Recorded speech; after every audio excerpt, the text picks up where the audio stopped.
I was named after my spirit guide. It's true, I really was. Hawaiians are usually born with a really long name, a really long descriptive name. Well, when I was born, my father, who was naming all the children, he wasn't divine to name, and it came through him. He wasn't given a middle name, so he left it open for a later date to be determined. I was 3 years old, and I was sitting in the very back of his red Granada. I remember the whole entire thing. And I was sitting in the back without a seatbelt on, and he was sitting in the front seat, and he turned around and he says, "Kimo, it's time to give you your middle name. I have some ideas, but do you have an idea?"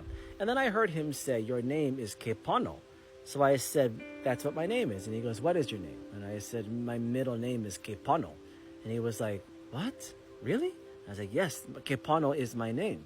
So my dad went and he put Kepano onto my birth certificate as my middle name, which is now my last name.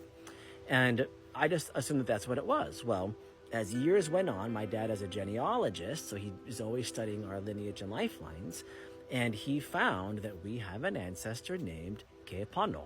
And I remember him finding out this information. I just thought it was really interesting. I was young. But when I was older and I decided to make Kepano my official last name, I called up my father and I said, "I'm really grateful to have had your last name for my entire life, but I am going to be changing it, and I just wanted your blessing." And my father says, "Well, of course you have my blessing because you named yourself anyway." And I said, "No, I didn't name myself." He goes, "You did." He says, "You said that your name was Kepano." And I said, No. I said, "You know that I have a memory of an elephant," which I do. I said, "I was sitting in the back seat of your red Granada and you asked me what my middle name was. And I said, you told me my name was Kepano." He goes, "I never said that. I didn't know who Kepano was." And I heard it. I heard the name come through, literally divined my own name. Now, I grew up knowing that Kepano was an ancestor after I had named myself, but I see him all the time. Literally, I see him all the time. We have the same eyes, literally the same eyes. He's about 7 generations before me.